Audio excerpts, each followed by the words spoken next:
Shalom, family. Come on in.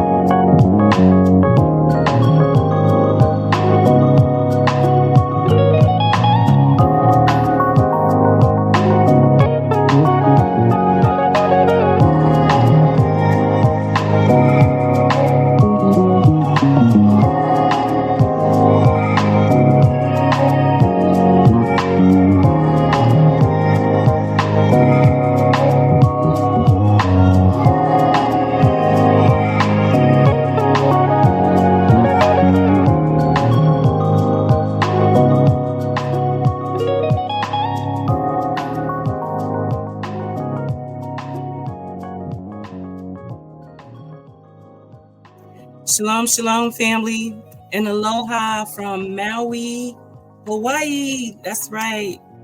Shabbat. How's everyone on this Friday? Man, so much going on in the world. How is everyone on this Friday, July 19th? I pray that you all are well. Thank you for joining the Melchizedek Network. I am your sister Chaya, and this is Keep It Real. Let's talk. You know, we got some things to talk about.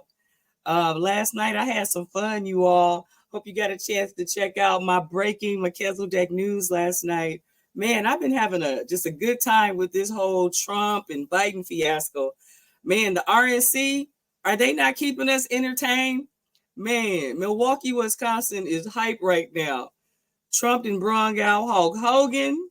Man, it was just so much going on last night. So I hope you all got a chance to check. Let me see if I can grab a clip, because we're going to have a good time today on Keep It Real, Let's Talk with Sister Chaya.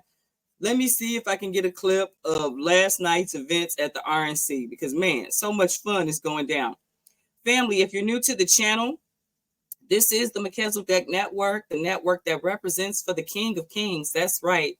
Yahushua HaMashiach, Jesus Christ, the world knows him as Matzah the Lamb. That's right. He's the true Savior and the true Messiah.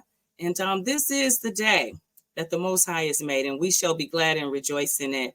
I have a special guest in the house, and I'm excited to bring, this interview to you all. I have been talking about, I'm going to be, spotlighting and interviewing those in the community that are showing just acts of charity. That's right, charity in motion. And I'm just really happy to have my sister in the house today. Opal Jones is with us. And we're going to be talking about what she's doing in the community there in St. Louis, Missouri, and, even outside of St. Louis. And she's going to give us some encouragement and some advice on maybe things that we can be doing, to reach out and help our brothers and sisters, because that's what this platform is all about. It's all about real love, real respect, and unifying all our brothers and sisters around the world. That's right. Unity. Where Sister Chaya stands with that. I know it's Friday and so many people are busy. So for those that may catch this later, I definitely hope that you get a chance to view this video. And for those that didn't get a chance to watch the spotlight that I did on my sister, yes, I'm a proud big sister of Opal M. Jones, and what she's doing with the Doorways Housing Association and organization there in St. Louis, Missouri. Just want to give you some preliminaries so that you'll know why I am spotlighting her today in the segment that I'm doing with Charity in Motion. So enjoy this footage, family. Let me grab it right now. Shalom to all those in the live chat. Appreciate you joining me on this Friday, July 19th. I see you, Sister Pam and Brother Horace. I love you all. Well, our mission is to provide housing and healthcare services to individuals living with HIV and those affected by HIV. Our greatest accomplishment by far was opening up our brand new Jefferson Avenue campus, and that's co-located with a brand new bevy of services. This is truly an honor to be recognized by the Affinia Healthcare Foundation. I'm one of many persons who have worked at Doorways that provide these services. While I'm happy to be honored, I want the community to know that it's on behalf of the entire Doorways family.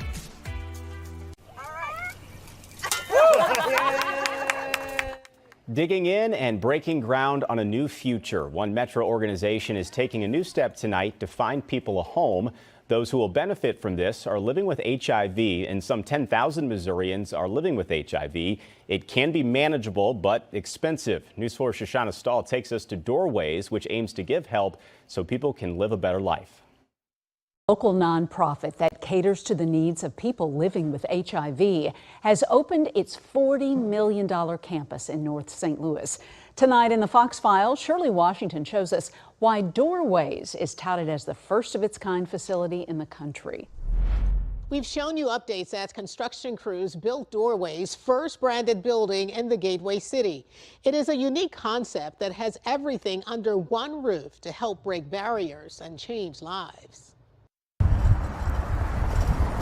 Doorways' new state-of-the-art facility is touted as a trailblazing model. We're going to talk about important things. Opal Jones, president and CEO of the interfaith nonprofit, says it is desperately needed to offer support services, housing, and health care to clients diagnosed with HIV and dealing with homelessness. In our area, we know there's more than 15,000 people living with HIV.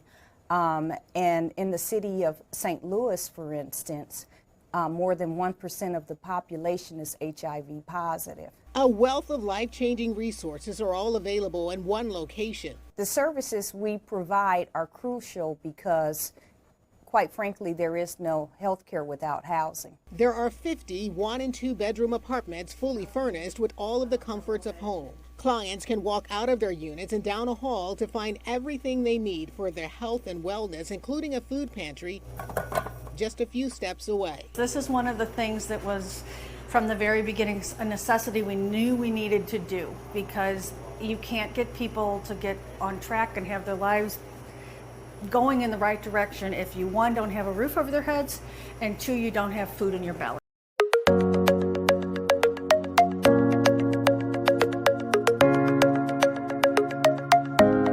Hi, I'm Allison Price, and I am Conflicts and Ethics Counsel with Brian Cave, Leighton Paisner. I nominated Opal Jones, who is President and CEO of Doorways, for a Spirit of Justice Award.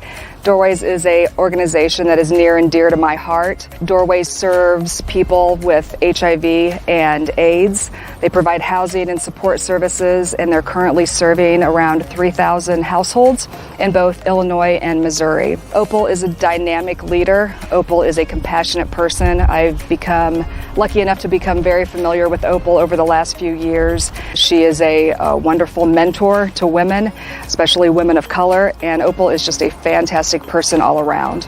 Doorways provide. All praises to the Most High. All praises. Family, what a testimony. What a, just all the things that we just listened to, the example of charity in motion. I'm so happy with what my sister is doing in St. Louis. We, I always say we come from just a background, a foundation of people that were taught to give back, to pay it forward. And I'm happy to have Opal with us today so that we can have this conversation about, what more can we all be doing? So I'm going to be bringing her out. Welcome to the stage there, my sister Opal. There you go.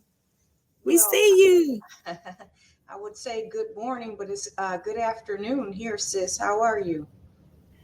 I am well. What about you and the family there in St. Louis, Missouri? Welcome to the show. Keep it real. Let's talk with Sister Chaya.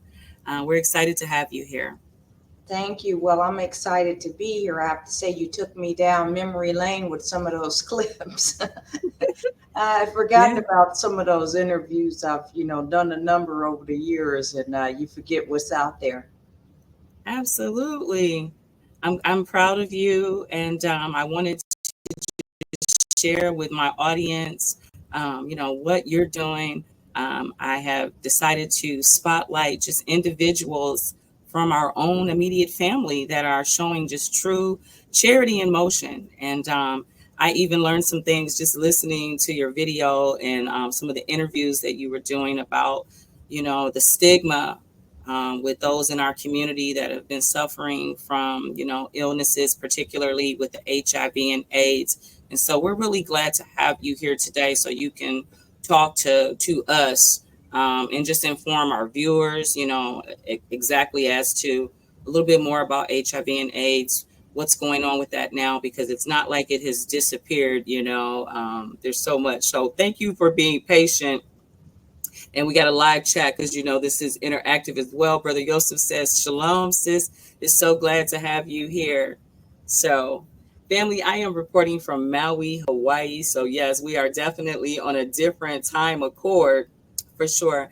Before I open up, I was thinking as I was looking at the video presentation that I brought out, just giving my viewers some information about you and your organization, some scriptures came to mind as I viewed the information. I want to share those on the screen about just some scriptures that encourage everyone. In Colossians 3:14 and 15, it says, above all, clothe yourselves with love, which binds us all together in perfect harmony. And let the peace that comes from Christ rule in your heart, because there's a peace with, helping other people that you receive. Also, 1 Corinthians 13 and 13, it says, now abideth faith, hope, and charity. These three, but the greatest of these is charity. And I want you all to think about that as we, talk with Opal Jones today, charity and how important it is to our Creator and to our Father. Also, 1 Peter 4 and 8 says, most important of all, continue to show deep love for each other, for love covers a multitude of sin.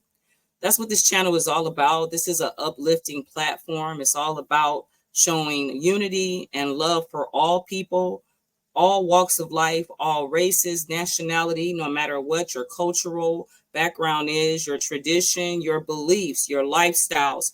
The Most High loves all of us. We are all his children, and it's time for us to unify. I always say, united we stand and divided we fall. So it is a time to come together. Over in the live chat, Sister Pam also says, Shalom, Sister Opal, and thanks for being here. I had wanted to open up the discussion with a question for you, Opal. And that is, what's your background and what kind of family do you come from? You have the stage. Well, I think my background is very, just like many people. We end up in the space, but we don't, there was never any particular straight line. Like you, because we grew up in the same household together with the same mother, we grew up in church. So as you talk about charity and all of those things, there isn't any one or two moments that led me up to where I am and what I'm doing today. It's just all of the influences around you, and then suddenly you become this full person that you are.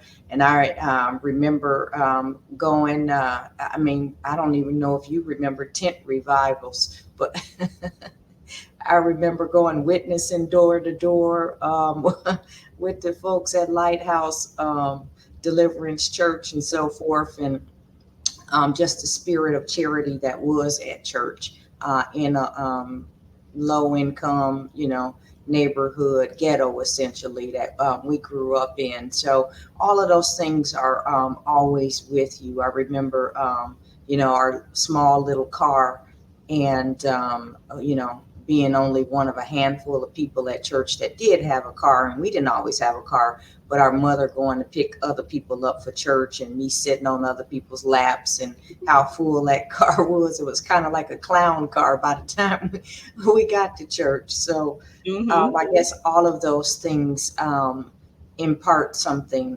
imbue something within us.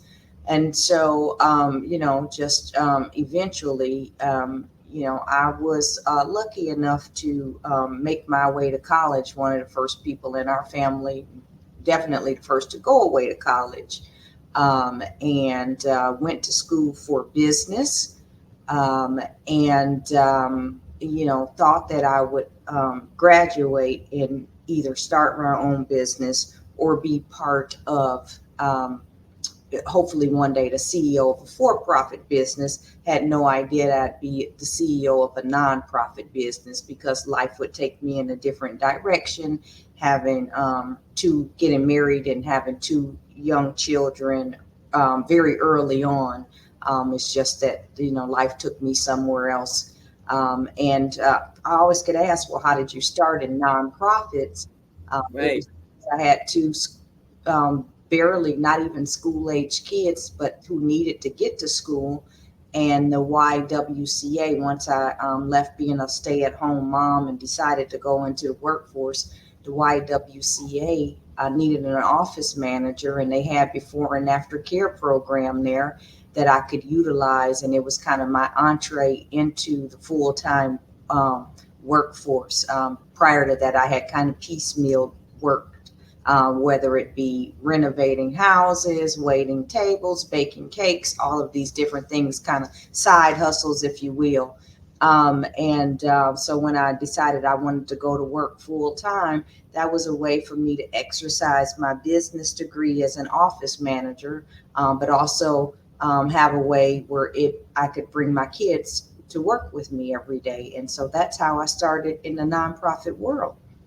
And then Nice. foolishly, I should add, I thought that, oh, this is a nonprofit, it'll be easy or easier. And what Mm-hmm. I learned quickly on that there's absolutely nothing easy about making nonprofits work. Yes. I'm told that nonprofit is actually some of the hardest work that one can go into besides probably the restaurant business. Yeah. Yep. Well, particularly human services work like what we do. I mean, there's all types of nonprofits, arts, church, and different things of Yes. that nature. But human services work is extraordinarily difficult, historically not as well paying as some of the other nonprofit work. And your product is people. And people are complicated and messy individuals. So, Yes, they definitely can be, but they help you along the way. I definitely can attest to that. You had said something and it jogged my memory about, and shalom to Ray, our other sister is in the live chat, and we're gonna get to your question, Miss Ray. And hey, I'm gonna drop the link if you want to come on stage with us. We can definitely bring you on screen. There's the link in the live chat for my other sister because she wants to get in on the interview too, and we're going to be interviewing her as well because we have a family that is very active in a number of charitable acts, and that's what this platform is all about, just really showcasing positivity. You mentioned something about like our humble upbringing and stuff, and it just I've talked about you here on the show many times, just talking about myself and being transparent to people about the difficulties that we had faced growing up in the inner cities and having a biracial sister. And I always call us, I tell people that we were known as like Neapolitan ice cream. You had chocolate, vanilla, and strawberry.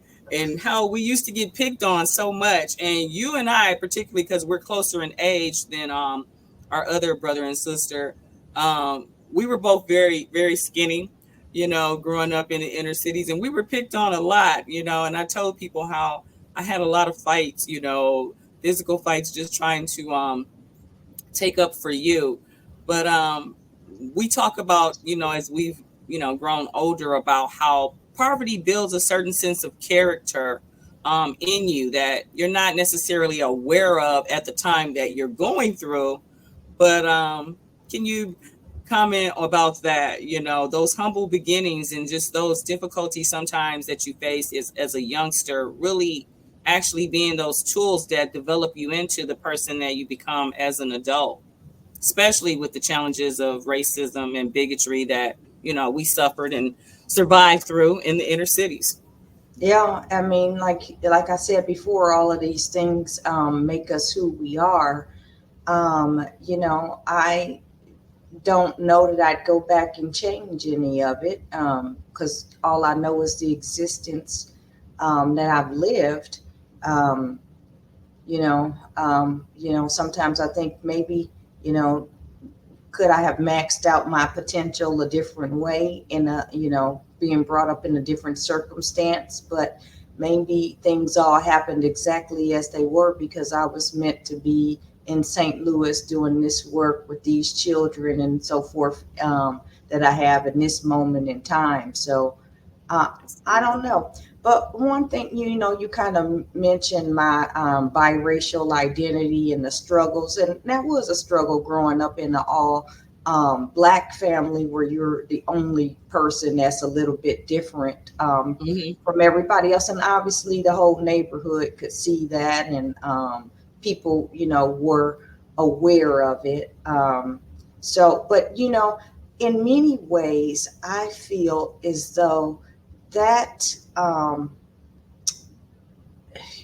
kind of mixed heritage has perfectly suited me for my work because so many people can identify with me through some level of familiarity, whether it be our donor base, our clients, or whatever. There's something about me that maybe they can't quite put their finger on, but it resonates with them and allows them to kind of get closer into our mission and want to be involved. Like I said, people are complex creatures, and maybe I just bear some of that. And there is this level of familiarity with enough people to draw them in and be able to expand our reach. I'm glad that you commented on that because it's important. There's a lot of people watching this, and this is, worldwide when you are online on the web. And I use this platform to just welcome all people and embrace just the differences. And, although it says the Melchizedek network, this is the network that represents, unity. And that's what our Father, he's all about unity. The Creator is all about unity. We are, as mankind, we are the one that have put up these obstacles and these biases and these stigmas and these labels upon each other, and that to create division. And so I'm glad that you mentioned that about how you were able to adapt and how that's actually even been an asset, because other people will hear that and they'll learn how to live comfortably in their own skin, because everybody has differences, everybody has insecurities. And that's why I do this show, Keep It Real, Let's Talk with Sister Chaya. It's all about full transparency. Let your guard down and just be you and be comfortable in being you. You don't have to be perfect. You don't gotta have to, speak a certain way. Who you are is good enough. And it's just important for people to really understand that. I see some of my other brothers and sisters in the live chat. Definitely blessed by y'all. Good to see you there in the live chat. Chris the Fish, not sure who that is, but shalom. Welcome to Keep It Real, Let's Talk with Sister Chaya. Well, one thing I would say is that, when you talked about, kind of embracing your own identity and so forth, and you're good enough, somebody recently told me that your authenticity is actually your superpower. Not only are you good enough, but the more you lean into yourself, into who you are, the more you're able to offer the world, So I fully embrace who I am as a mixed race person, as a Black person, as a woman, as a Midwesterner, a St. Louisan, all of the different things that make me, as somebody 5'4", all of the things that make Opal. Like, I fully embrace all of that, even, well in the middle age now, and all of these different identities and labels that can be placed upon us. I'll accept them all because it makes me a unique individual who is, kind of ready to be in the world as who I am. I love that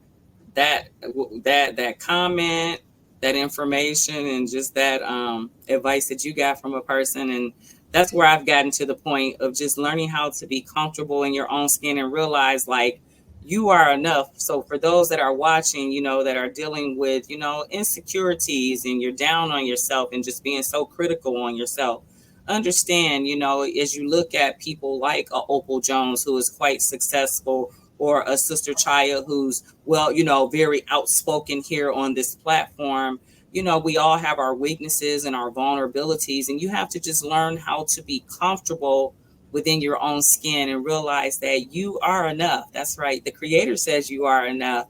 We are all special and unique, and we all have gifts and talents that are needed. So thank you for bringing that out, sis. I love that. That's a really encouraging piece of word for the weekend. So I already mentioned, like, part of that question, I think you answered it. What kind of kid were you, and what were your aspirations? I guess if you weren't doing what you're doing now, and you look back at the younger Opal, what were your aspirations as a child? Did you see yourself doing maybe this kind of work, or was there something else No, that you desired to do? I didn't even know this kind of work existed as a child. And that's one of the sad things about poverty is the fact that oftentimes people are limited in their worldview and their exposure and what they know they actually can be. And so oftentimes they'll end up in just kind of what they see around them. That is one of the sad things about that. But no, I didn't know what this. The only thing I knew is that, I've said this so many times. I just knew I was like, whatever I do, I'm not going to be poor. I'm going to have food. I'm going to have my own place. I'm going to have some level of money and security. That's really all I ever wanted as a kid, because as you know, we didn't always have food. We lived with a level of insecurity, and so forth. And even though our mother worked so hard and did the best she could, mostly by herself, and I take nothing away from that, but that only made me want my own security more. Absolutely. Yes. That's actually what keeps me humble. Yeah, you said what you said, the need to just have your necessities met. That is actually a human need. And as I study like scriptures and go deeper into a lot of the hidden knowledge, that is the desire for everyone to be, to have an individualism and, and be recognized as that, and to have just the basic needs provided for. And on that journey, so many people search for it in the wrong places that lead them down different paths. But that's Right. the whole purpose of why we're here, is to learn, the reason for our creation. I asked, since you're in the professional world, and definitely in in the world of true professionalism, meaning that you've obtained a certain level of success that not many people see. I got a question as to, have you ever experienced racism and even sexism and bias and bigotry? How have you dealt with that, particularly having the title next to your name as, president and CEO? Yeah, but I have, and I could point to a few small instances of where I think race has played a role in my life. But I've usually just leveraged it for to actually help me. When I am in a room of all powerful men, I want to walk out of that room with exactly what I came for. And if they think I want to help that little lady at Doorways do that, I don't really care how I got there. I just care that I left with the resources to help my clients. That's all I care about. So I think that who I am makes me interesting and unique, and makes me stand out in the room. And if, I can't really say that. I know that racism and sexism and ageism and all of these things play a role, but I've never let those thoughts enter my mind. I'm always concerned about what the goal is in accomplishing it, and I use those things to my benefit before I let them be my detriment. Mm-hmm. What got you into, I think you touched upon that just in the beginning though, what got you involved in social, social work that you're in, and basically it's really working as an activist in the community. What got you into it? I mean, because There is, opportunities I would call opportunities myself, come. Go yeah, ahead. I would call myself an advocate, not an activist. And I'm going to Okay. tell you why. Because the people who started out in the HIV movement in the early to mid 80s, those people, everything was on the line for them. And there was no government programs. People dying of AIDS couldn't even be on disability because it wasn't recognized as a disability. And as we know, when you go watch the old movies and the band plays on and things like that, and the movies and plays from that era where they tried to capture the sentiment of what was happening, our government didn't care about these people. The Reagan administration kept it under the rug and so forth. So those people were true heroes and activists because they made enough noise, and they did whatever they had to do to be heard. So our field has progressed quite a bit. There are resources out there, and there is a level of activism that is absolutely still necessary. But I consider myself more of an activist an advocate, because I'm not lying in the middle of the street. I'm not putting it all on the line like those people did, just to get some basic resources for folks back in the 1980s and 90s. Many of us now doing this work are professional managers. Yes, we do advocacy. I do advocacy in Jefferson City here in Missouri. I do advocacy in Washington, D.C. And I want to work with people across different parties and across the government and so forth to bring the necessary resources back home to St. Louis, or the St. Louis area that we serve. And so that is kind of how I see my work. It is working with people, not necessarily in opposition or whatever else you want to call it.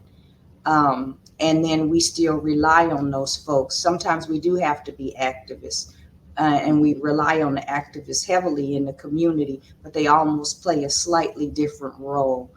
Because their job is to agitate a little bit, and sometimes that is what is required. So sorry, I kind of digressed on that, but I just want because I don't want to take away from the people who are true activists in this work and who've made tremendous sacrifices for people living with HIV to their own detriment. And so I want to have a certain amount of respect that's due to those people. Many that I still work with out in the community. Absolutely. So in terms of like how I got to Doorways, I shared a little bit about how I got in nonprofits. And a few years after I was working at the YWCA, they made the decision to close our branch. And I was looking for a job and literally just filled out an application. I saw that Doorways needed an executive assistant / office manager. And this was 2008. It was a time where it was really, really hard to get a job. And I really wanted to take a step up and, find a promotion somewhere, but that just wasn't tenable at that time. So I filled out the application, went in for an interview, and for this lateral move, and just really clicked well there immediately, and thought, okay, I could have a career here. I didn't know that person, or at least I didn't think I knew a person living with HIV. I didn't have a particular affinity for the cause. That makes me a little bit different than many of my counterparts who get into this mission for a personal reason. But it was one of those things where it was an arranged marriage, so to speak, that grew into love over time. We have a question from the live chat. This is from, thank you, Opal. We have a question from our sister Ray. She says, my first question, that means you have a second one too, huh, sis, our other sister. My question is, with HIV being more treatable and less talked about, has that affected Doorways and other foundations that depend a lot on donations and other funding? Absolutely, it does, because there is this misconception in the community, first of all, that there's a cure for HIV, which there is not. People, they love to point to Mike Magic Johnson and folks like that who are kind of living their best life. And they think that there is a cure there. There is not, but there are very, very, very good drugs that are tolerable. But the second you don't take those drugs, guess what? That virus starts replicating in your body very quickly, and it's hard for the body to keep it at bay. And that's the reason for Doorways. We don't serve high income, high achieving people with HIV. That's not our mission. HIV finds itself in the recesses and the margins of society, among the homeless, among people of color, among the LGBTQIA plus community, among women, and so forth, in very, very low and impoverished people, low income and impoverished people. And so those individuals oftentimes have trouble accessing service because they are housing insecure, because they are food insecure, because they are resource insecure. And it's our job to provide those basic services so that people can be in a position and not in a homeless shelter. So where do you keep your HIV medications? In a homeless shelter? Not somewhere like that. We'll get them secure, help them get on their medications, and then get their virus under control where it is suppressed, and then stopping the forward transmission of HIV from there.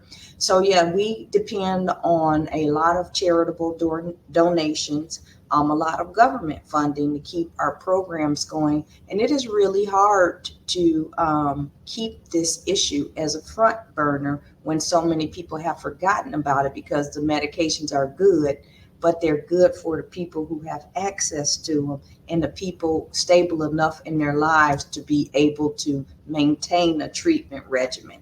That's why Doorways exists. I'm glad that Ray brought that question up, and to take us into that direction, because I've been seeing a lot in the news headlines lately about HIV. You're right, there has been a lot of brush under the rug as far as the awareness, but there's also been just a lot of highlighting about an increase in HIV diagnosis right now. I just saw a very disturbing case out of Texas where there's several individuals in the community that have, got into relationships with women, not telling them their status, basically even criminally, um, you know, um, giving Well, people that's infectious one. diseases. Yeah, that's one of the unfortunate things about stigma, particularly in the Black community and brown communities, is that it causes people to retreat and not reveal their full identities and what is going on with them. That's a real unfortunate thing about stigma.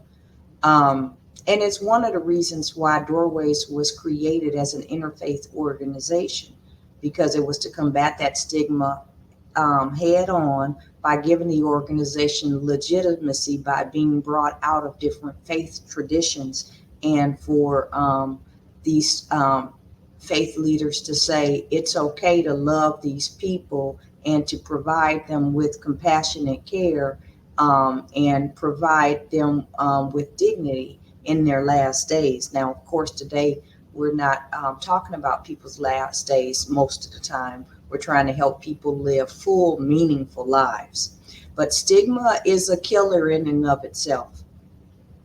Yes. I got some information. I want to share a clip since we're talking about recent headlines in regards to HIV. And these are just things that I have brought out just in the last few months, even in the last few weeks, in regards to HIV, what's going on with AIDS. But this is a story just coming out within the last 7 days in Portland, Oregon. I want to share this with you. You may have not seen this, and those that are watching out of Portland. Developing this evening, thousands of patients in the Portland area are being notified they could have been exposed to HIV or hepatitis because a doctor did not follow proper procedures. That includes 2,200 people at Providence Willamette Falls Medical Center, 2 at Providence Portland, and 221 at Legacy Mount Hood Medical Center. A Providence spokesperson says a doctor with the Oregon Anesthesiology Group may have not followed infection control practices. While Providence did not give dates of exposure, Legacy says the physician was under contract with them for 6 months, starting last December. Providence says the risk of So there's been a lot in the headlines lately. That's a situation over in Oregon with Providence Healthcare. That's I'm keeping my viewers up to date on that because that's a developing story. There's also a few other stories with some other healthcare facilities where people may have been in contact or contracted HIV. So that's another thing I do with this channel is always just bringing awareness to what's going on in the community. And that's why it's important to have people like yourself here, like you said, so we can talk about even just stigma and people just being proactive about their health in how it relates to what's really going on out here. So that was that. And just like I said, in Texas, there's a number of reports about, just individuals, people not disclosing what's going on with their health with these infectious diseases and being, promiscuous in a sense and not telling others. What advice can you give, just since we're on this topic about being proactive with one health, and how should people, I am a follower of scripture and believe that, celibacy and being abstinent is really having that kind of discipline gives you a certain sense of peace and security, especially when it comes to health. But what is your advice as just a professional that's dealing with this and seeing, this illness, day to day, and what's really you're seeing everything behind the scenes. So What advice can you give to people about how they should be governing themselves? Sure. Well, abstinence is always the only 100% way to prevent an STI, a sexually transmitted infection. But that is not, what we fully promote, because it doesn't always explain the full range of human activity, right, and behavior. So absolutely, if that makes sense for somebody, abstinence may be the key for them to keeping them safe and infection free. But we always promote safe sex, particularly sex with condoms, as preventing sexually transmitted infections. But also HIV specifically, there is something called PrEP, which is very a profound new way in the last 10 plus years to prevent an HIV infection, and really a game changer. So for those people who are high risk, and that would be individuals who might be men having sex with men, individuals engaging in sex work, individuals engaging with multiple partners, etc. Oftentimes it is recommended that they get on a PrEP regimen. And PrEP is basically pre-exposure prophylaxis of some kind. And so it's a 1 pill a day where a person can thwart HIV if it does come within their system. And I should state that I'm not a medical professional whatsoever. We have medical programs at Doorways, but I'm not a clinician myself. But PrEP has been very effective in stopping new HIV infections. And so one only need to go talk to their doctor about that. And if your doctor, if you think that that's you and your doctor isn't very knowledgeable, then they should be able to point you into a resource. There are whole doctors' practices in most major cities that work with this type of program and prescribe PrEP for their patients. Thank you for that. And these are topics that are sensitive that a lot of times people don't want to discuss, but this is what's happening in our community.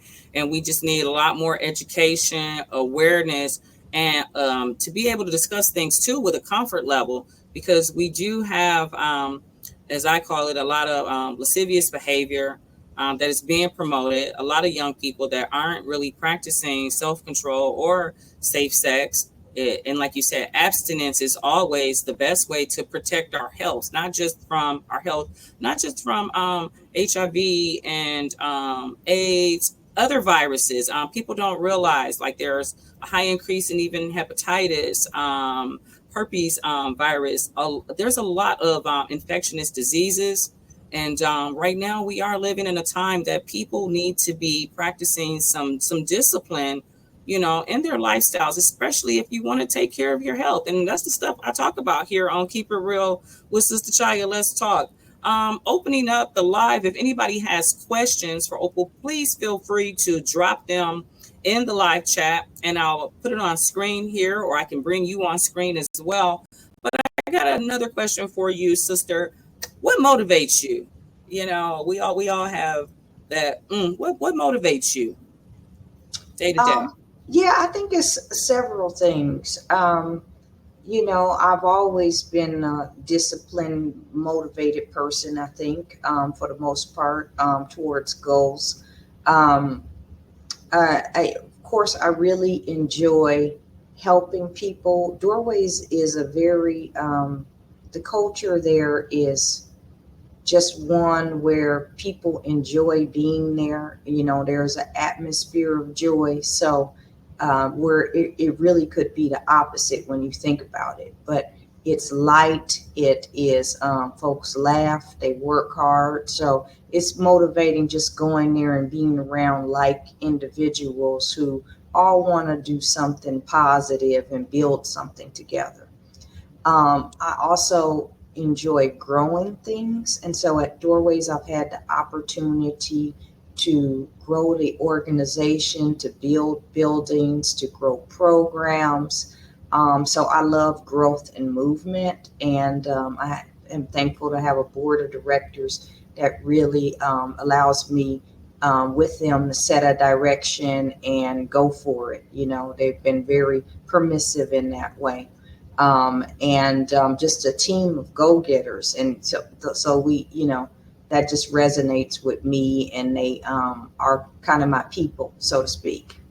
Yeah, that energy from other people. I can say the same. I'm a people person, and I get a lot of gratification from bringing smiles to other people, and doing service. Like I here in Maui, Hawaii, I do the ride share, and I have so much fun with it because I interact so much. And just day to day, I'm just there to give somebody a hug, say something encouraging, and that gratifies me, and that keeps me encouraged, and it keeps me motivated and keeps me going.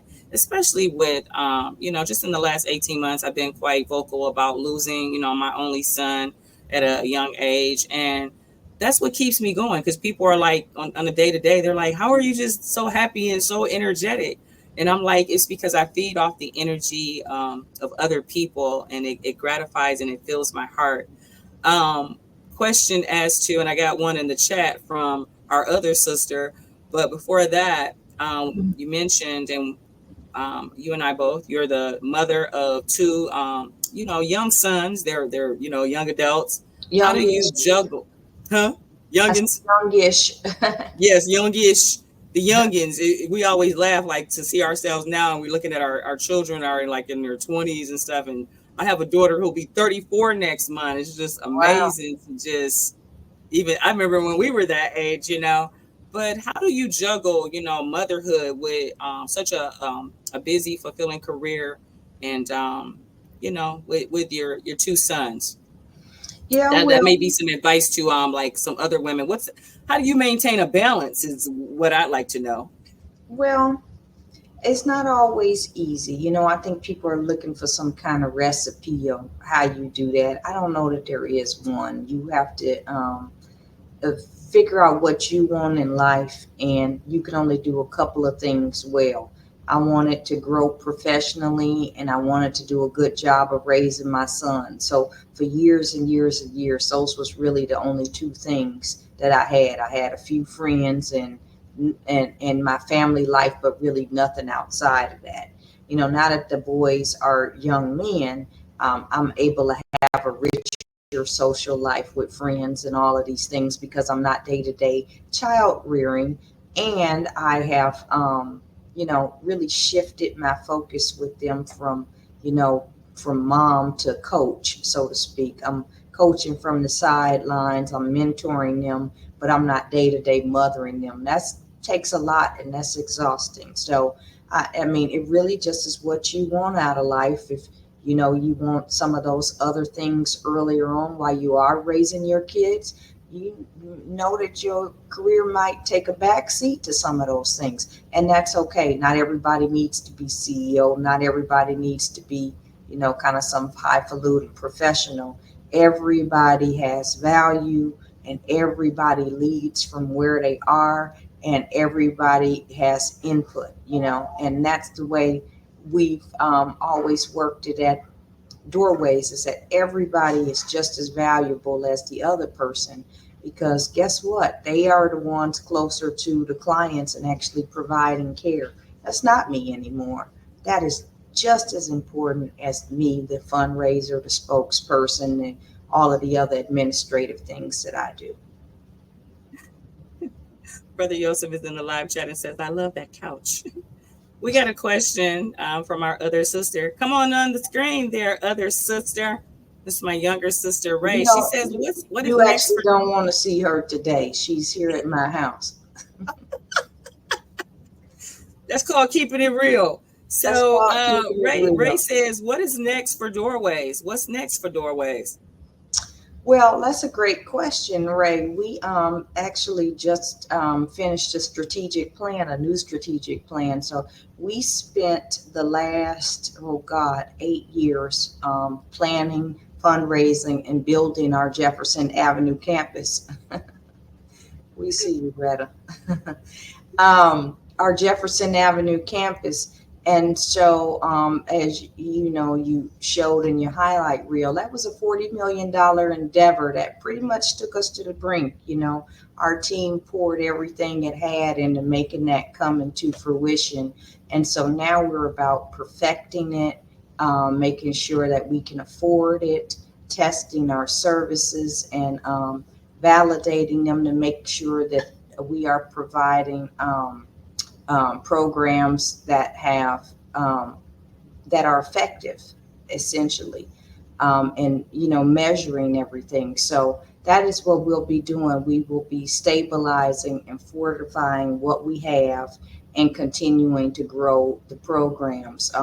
So we have all of a bevy of housing services, but now we also have behavioral health services. We have career services and other empowerment services to help stabilize our clients and assist them on their path of greater independence with whatever that looks like for them. So that is really what we are working towards right now. I'm sure so it's a one-stop shop. Everything that you have there is a one-stop shop pretty much for the person. It really is. What we've done is create a services home in the actual home. So at the Jefferson Avenue campus, and I encourage people to visit our website at doorwayshousing.org. There's a tab you can click, and you can learn all about the Jefferson Avenue campus. So at the Jefferson Avenue campus is our new headquarters, a state-of-the-art headquarters, because guess what? People deserve to receive services in a highly dignified space. Nonprofit people, they deserve to work in a highly dignified space. So we have a state-of-the-art headquarters that has a community room, a classroom, a food pantry, just wonderful offices, state-of-the-art technology, and so forth, where we provide all of our services. We also have 50 units of what we call comprehensive flexible housing. So these are 1 and 2 bedroom apartment units that opened up back in October of 2022. Those folks who live there generally come in from direct homelessness, or they've been very insecure for many years and kind of fit the profile of folks who could really use services right on site. And then under construction is a new 39-unit apartment building we're calling Elliott Place. And that is going to be permanent supportive housing for people who are dually diagnosed. So they'll have an HIV diagnosis plus either a serious mental illness or a substance use condition. So once again, people with a complex set of needs who are best served in that setting with services right on the campus. Next month, actually, it's September, I think it is, our pharmacy opens. We have a retail pharmacy right there at the corner of Jefferson and Gamble, right on the campus. So our residents can benefit from getting their medications right there because medication adherence is entirely critical to treating HIV. But beyond that, it serves as a pharmacy for the entire community to receive services. We are in the services desert in North St. Louis, and so there is no pharmacy within like 2 square miles of where we are, and we are very proud to be opening that there. So it's not entirely everything a person needs, but you could probably stay on that campus for months and not have to go anywhere because you have your mental health therapist there. We bring in all kinds of other service providers, including a psychiatrist. We have the food That's pantry awesome. and so forth, all under one roof. That's awesome. Is there like I know I saw a news segment and it said that this was one of the first type of these establishments in the country, to be able to bring everything all under one roof. Yeah, I mean, HIV housing isn't anything new. Doorways has been doing that for 36 years. We own and operate buildings all across the city of St. Louis. We serve more than 100 counties in Missouri and Illinois. There are services like ours in most major metropolitan areas. But to have HIV housing co-located with this expansive network of services, plus space for other service providers to come in, that is a relatively new concept. And I think it's one of the reasons our capital campaign was so successful, because folks could immediately gravitate to the idea and understand its importance, and that it would be a successful way to treat people who generally have kind of fallen through the system.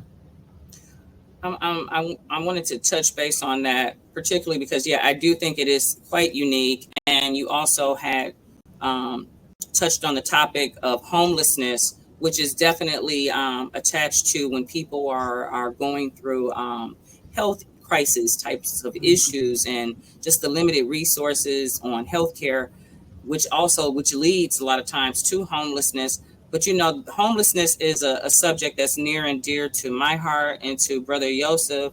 We don't, do a lot of advertising, particularly with what we're doing here in Maui. But the Maui Cake Lady.com, my charitable organization, I'm all about feeding the homeless. And the reason why that even started with me, my vision was that people don't often get a hot home cooked meal, people that are homeless. Yeah, there's organizations that may provide a sandwich or a bag of chips, but I wanted to just go further than that. And, I cook with love, and I was like, I want people to be able to feel that love within what they, eat when they eat a meal from me. So that's why I started that. So, just showing what we have in common as family, being taught from an early age about, giving back.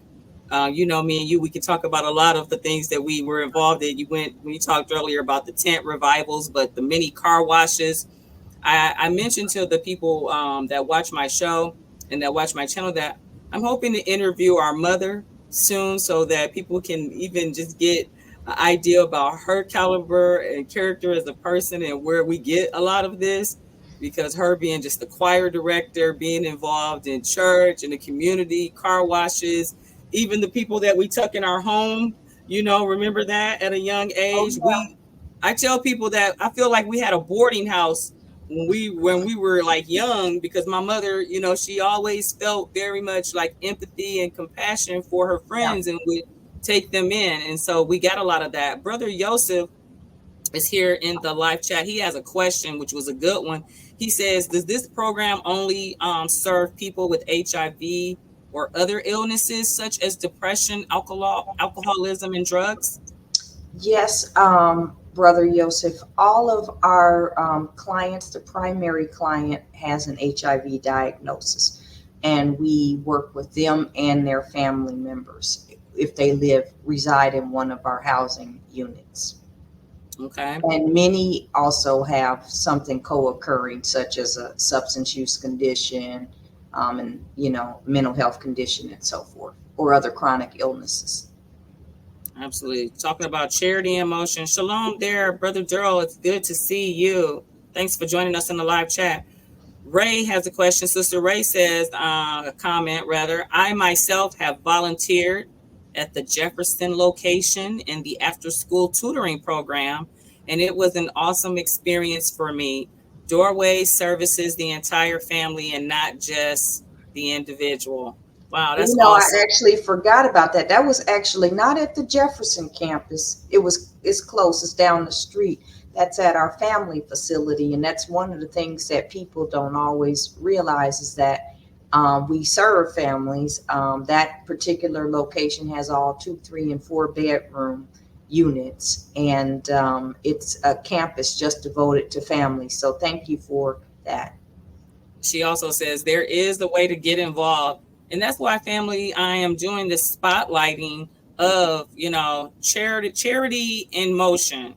That's what I've been calling this segment that I'm doing. I just want to really be able to show you all there are so many ways. And first of all, there's so many needs. I mean, just talking to you, sister, I'm just looking at depression. I'm talk about just there's opportunity to be a mentor, people that just need somebody to talk to, have a confidant, people that are just, health issues, just being there and being a cheerleader for people. How about we just even start there? How about just being welcoming to and understanding about people dealing with health issues just in your family, your neighbors, and welcoming them, not, ostracizing them. I got a couple of scriptures related to that I want to share from the words of our Creator, just beautiful scriptures that are really teaching us all how we should be governing ourselves. This is from the Third Testament. It says, love your father. It says, have charity for your fellows. That's everybody. Have charity for everybody. Put away all that is harmful to your human life or your spirit. That is what my doctrine teaches. Absolutely. That's the teachings of our Creator right there, family. One more. And it reads, it says, you shall love the Lord with all your heart, all your soul, and with all your mind. That is the first and the greatest commandment. It also says, and the second is like it, and you shall love your neighbor as yourself. That's what it's all about, family, loving your neighbor as yourself. And people go, how can you do that? Well, just what Opal and I have been talking about. It's having empathy, compassion, treating people the way you would want somebody to treat you. A lot of people are dealing with illness right now. And there's things that are coming out even as side effects. And, in regards to the jab, I've been quite vocal about that. But there's a lot coming out. And it's just important. I'm glad to have you on my show today, Opal, because you speak with such humility and meekness, and really just it's a pleasure to have you, somebody that's active in this role that people can see, because there are a lot of people that are dealing with illnesses right now. And it is just so important right now as us as a society come together and be there for people. You never know when you may have a close loved one that is, attacked by a sudden illness or a diagnosis of cancer or just like my father-in-law, you know, who was diagnosed just recently with stage 2 pancreatic cancer. And so it's just time. Brother Daryl in the live chat says using the fruits of the spirit. Absolutely.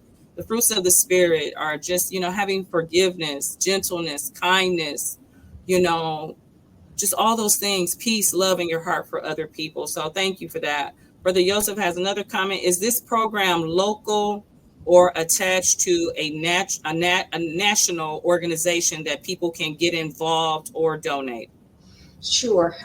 Thank you for the question. So we are a regional organization serving a wide swath of Missouri and Illinois. We are not tied to any national organization, although there are organizations similar in nature to ours across the United States. Absolutely. Yeah, but folks can get involved. You know, one of the things you asked me, you know, kind of leading up to all of this, which was, what can people do to make a change in their communities or whatever? And the first thing I would say is, of course, charity starts at home. There is probably somebody in your family or somebody in your neighborhood that could probably use some help, whether it's an old person that can't cut the grass, or it's a family member that could be driven to a doctor's appointment, or, whatever the case may be, that could use some assistance.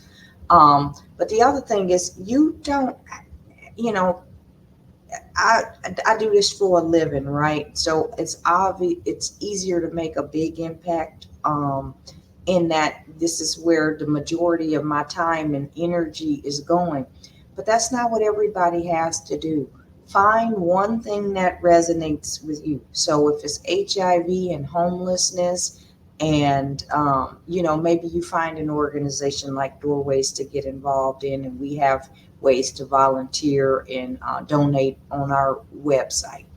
But maybe it's a children's issue, or maybe it is pets, or whatever the case may be. Everybody has a cause that resonates with them, cancer or something, for some reason. And you can start researching organizations that you might want to be a part of and affiliate yourself in some kind of way.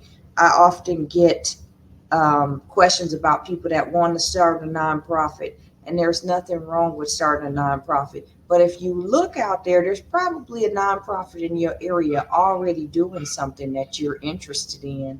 And why not fortify that and make it stronger and lend your talents there versus trying to start something from scratch? So, Good advice. and even if it is in your heart to start a nonprofit, go there and learn, because some of these nonprofits are very complicated beings. And so there's a lot that you can learn and figure out, where you can best plug in and be part of it. But you don't have to be affiliated with a nonprofit. Like I said, absolutely, charity starts at home. There might be something in your church and a ministry that's already started, and there may be that neighbor that could, you could go grocery shop for. Absolutely. Charity starts at home. It starts right there with the people in your immediate family. It's not just doing physical acts. There's so much that you can do. How about the act of forgiveness? That is a form of charity. How about reconciliation, which involves forgiving? Forgiveness is so big because it takes a load off people. A lot of people have strained relationships with family, and just reconciliation uplifts people. And I'm always a big encourager of people reconciling and forgiving people and coming together, because that is a way to build morale. And that is actually a source, it's charity. So charity comes in many forms. Like you said, it starts in many places, right there at home. People you live next to, people that are in your own home. What can you do? You don't have to be nonprofit. Just like my organization, I'm not nonprofit. Everything Brother Joseph and I do is from our own pockets.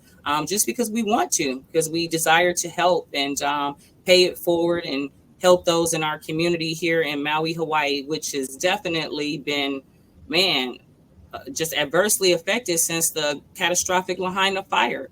We were, out there in the community before then, and now the need is just so much more. since the fire in Lahaina. And things are coming back, but very slowly here in Maui. A couple of questions before I let you go, Opal. And I just wanted to ask, if you weren't doing what you're doing now, what else could you see yourself doing? And that, and what do you do in your downtime, if any?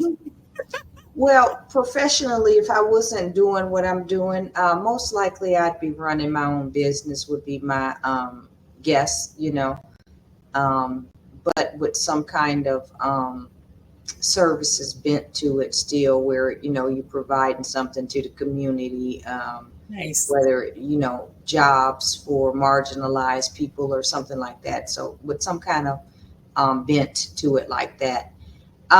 What do I do? I'm an avid traveler, as you know, and just have a rich source of, friends and so forth. So, I love, trying to see the world. I didn't get a chance to really start traveling until really my 40s. So I try to take 2, 3, or more trips a year. So you like to travel? Uh-huh. Yes, same here when I can. I'm looking in the live chat to see Sister Ruette had a comment. She says, beautiful, Sister Opal. And definitely, we've enjoyed our time here today with you.